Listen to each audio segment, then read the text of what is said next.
Hello Cancer, Sun, Moon, Rising, and Venus signs. Kamusta kayo? Sana po nasa mabuti kayong kalagayan. Welcome back po sa Star Tarot. Kung bago kayo dito, welcome din kayo.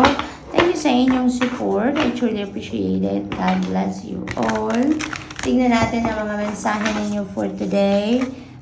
Cancer, we have Four of Earth. Ayan. So, this could be parang warning sa inyo, Cancer. Kasi maaaring there is an imbalance sa inyo pagdating sa pera, no? Yung spending ninyo at yung inyong earning. Maaaring ganon.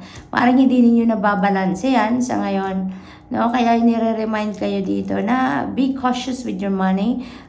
Manage your money wisely. No, manage your resources wisely. Okay? So, maaari din na kailangan ninyo dito na mag-budget. Maaari din na pairali ninyo dito ang financial discipline ninyo so that you can make sure na magiging maayos ang inyong kaperahan, no? Magiging organized ang inyong financial landscape dito. So, maaring ganoon din ang ganap dito for some of you, okay?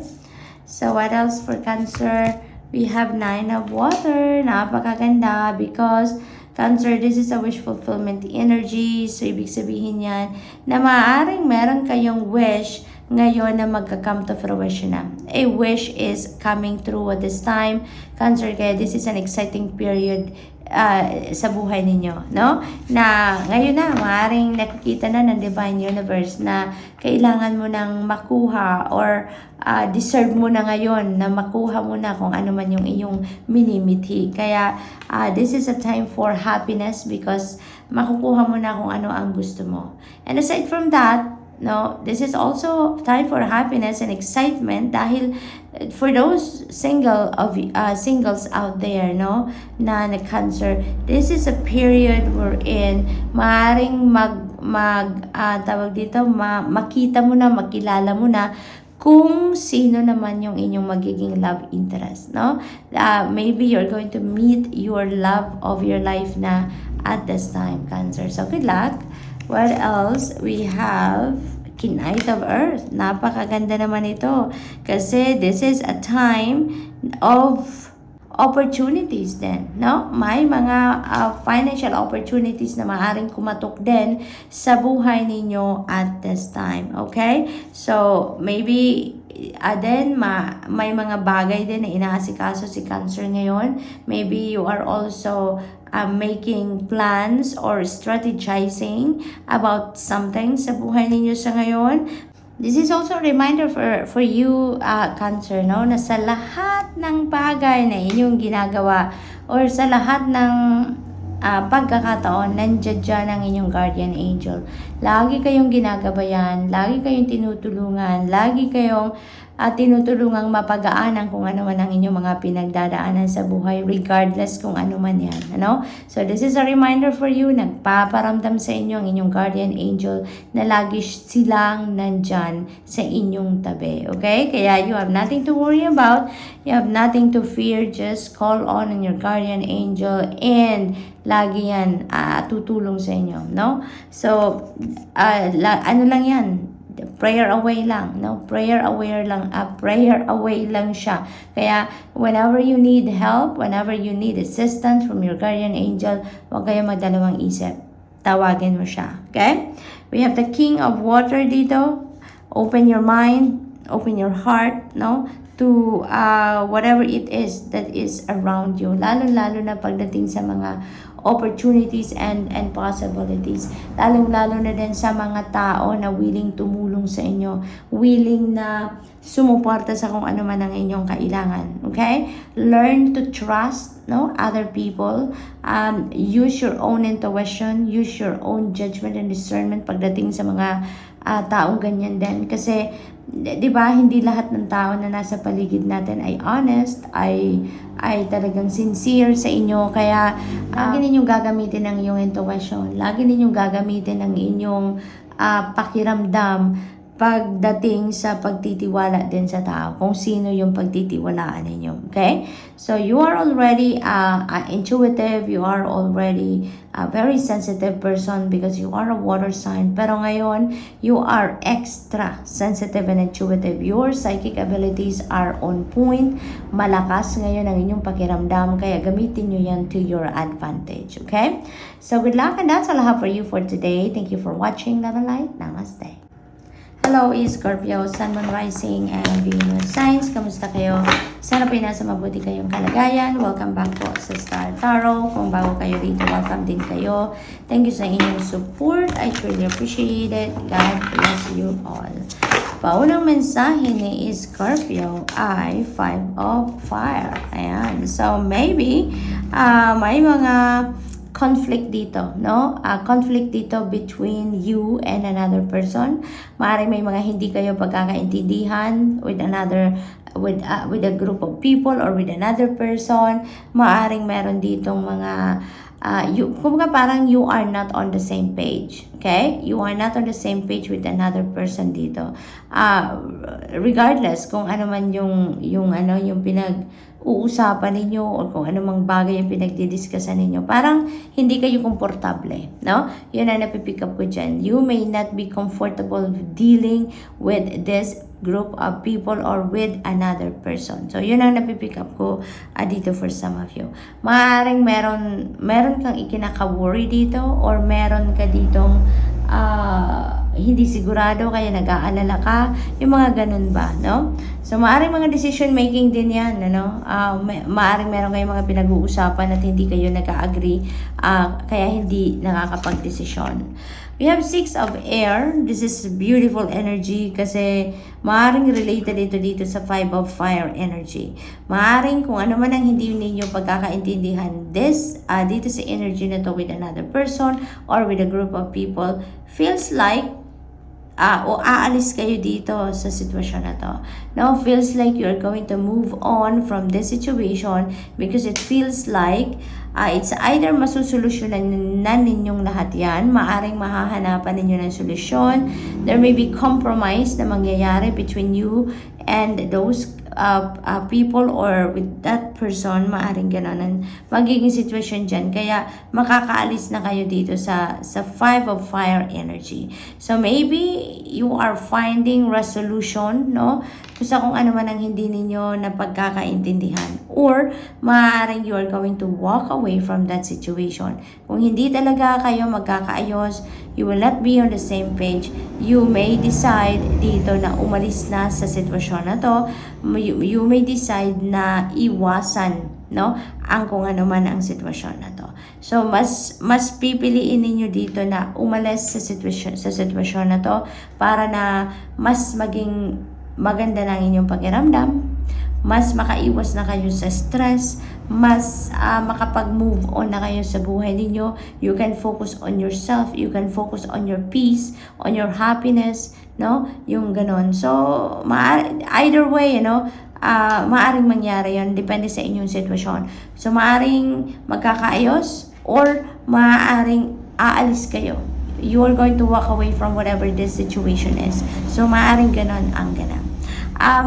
Travel also is possible for Scorpio at this time. Maaring there is relocation dito na magaganap for some of you.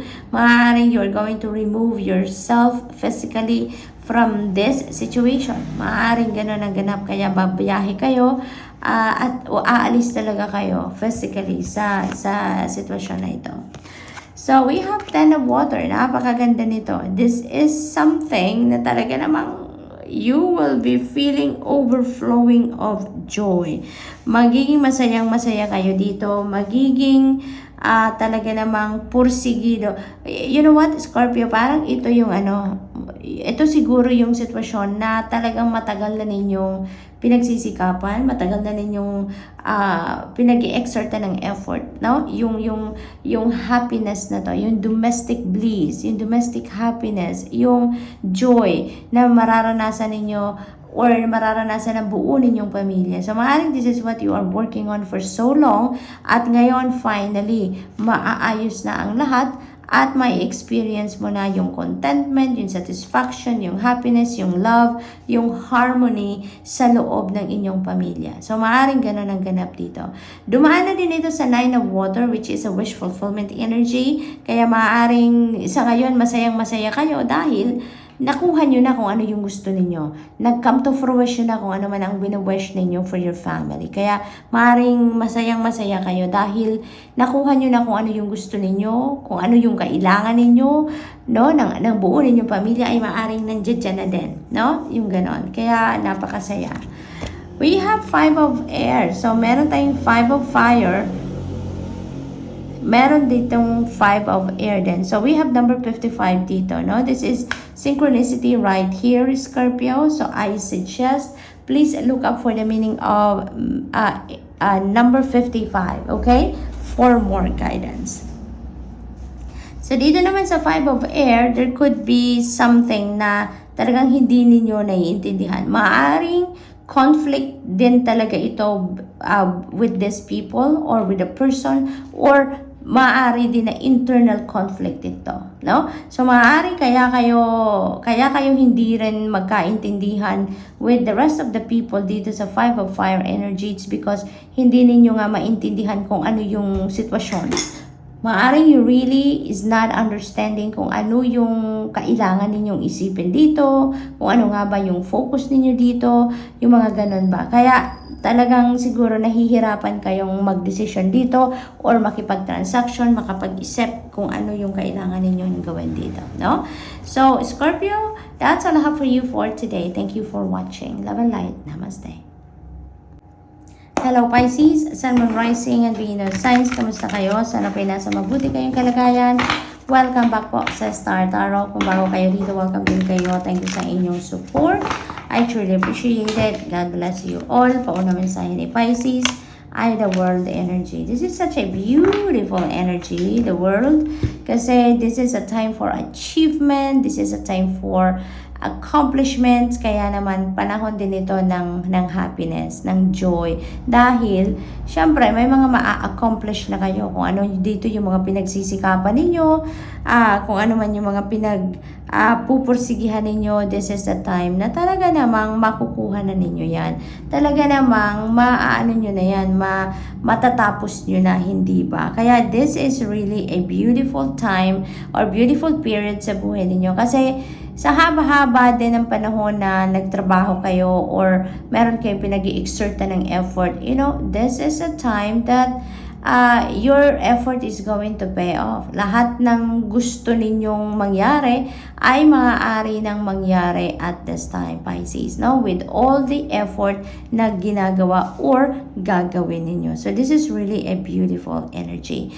This is also a time of new beginnings, no? New beginnings. May mga, yung parang moving forward kayo dito sa buhay. There are things that you are going to do dito na talaga namang level up na, no? You are going to level up your efforts din dito. This could be challenging, no? Para sa inyo, there will be more challenge, there will be more saya, excitement para sa kung ano man ang sisimulan ninyo dito. Because level up na kayo. Bit-bit ninyo dito yung inspiration and motivation sa susunod din yung gagawin kasi nagagaling kayo sa success, hindi ba? Nagagaling kayo sa pag-achieve, sa pag-accomplish ng kung anumang bagay sa buhay ninyo. Kaya mas inspired kayo, mas motivated kayo na mag-exert kayo ng more effort, extra effort dito sa mga susunod din yung gagawin. Ano? Yung ganon. So, this could also be travel, no? For some of you, Pisces, maybe some of you are traveling the world. Maaring meron ditong magta-travel across the globe. Maaring meron ditong magta-travel abroad dahil maaring meron kayong job opportunity na nakuha doon, or maybe magmamigrate na kayo doon or mag-aaral, no? Depende sa inyong sitwasyon. We have Queen of Earth. This is such a beautiful energy kasi very nurturing energy ito, and at the same time very prosperous and very abundant energy si Queen of Earth. Kaya maaaring may mga tao dito siguro na inaalagaan kayo. Maaaring caregiver kayo, maaaring ganon. Maybe you are providing care sa inyong mga magulang, sa inyong mga anak. Maaari din na yung profession ninyo ay talagang caregiving, kaya maaaring nagtatrabaho kayo sa mga facility na nagpo-provide ng care for the patients or para sa mga elders or children, depende sa inyong sitwasyon. And also, there is going to be situation siguro dito na alam mo yun, yung magpo-provide kayo or gagawa kayo ng mga sitwasyon dito siguro sa pamilya or any relationship ninyo with another person that you are going to take a sensible approach at this time, no? Mas siguro dito papairalin ninyo dito yung inyong puso sa pag-deal with the challenges na maaring kinakaharap ng iba sa inyo pagdating sa pamilya. So maaring ganun din ang ganap. We have life experience or Angel Samuel ay nandito para tulungan ka dyan. There are going to be changes dito na maaaring mangyari sa buhay ninyo, mga biglaang pagbabago, may mga biglang kabig na maaaring mangyari dito. That could be related din dito sa the world energy, no? Kasi meron kayong mga tatapusin na dito, meron na mga magi-end dito, and you are facing a new beginning dito. So, that could be related dito sa life experience energy na maaaring ngayon din ang panahon na talagang baguhin na ninyo kung ano man ang bagay sa buhay ninyo. Maaring this is a time na talagang kailangan mo ng talikuran din kung ano man ang something dito sa buhay ninyo na hindi na nagsiserve ng iyong highest good, no? Kaya kung ano man itong bagay na to na babaguhin ninyo or magkakaroon ng pagbabago, this has to happen now. No? Mangyayari ito dahil this has to happen. And maaring the divine universe is going to intervene dito sa inyong sitwasyon para maging maayos ito. Maaring ang divine universe ang magdidikta dito sa kung ano ang kailangan mo ng baguhin sa ngayon. Maaring hindi mo to idea na pagbabagong ito, maaring may kinalaman dito ang outside world ninyo. Maaaring merong mga magbabago sa buhay ninyo because of other people. Maaaring kagagawa ng ibang tao, and it might have a direct impact, direct effect sa inyo. Maaaring ganun ang sitwasyon dito. Okay? So, we also have Two of Fire. Ayan. So, this is, there is passion dito na mangyayari. Okay? Maaaring meron ditong passion for what you love to do, at maaaring ngayon magkakaroon kayo ng pagkakataon para gawin yan, or maaaring meron kayong gustong gawin sa buhay ninyo at ngayon pinagpaplanuhan ninyo. Maybe you're strategizing, you're making plans regarding that sa ngayon. So maaaring ganun ang ganap dyan for some of you. Posible din na may mga bagong partnership dito na mabubuo. Maaring partnership in a project, partnership in business, maaring din na love and romantic partnership ito, posible din yan. There could be contracts that you're going to review right now. Maaring may mga kontrata, legal agreements din siguro kayo na pipirmahan sa ngayon. So, good luck to that. And that's all I have for you for today. Thank you for watching. Love and light. Namaste.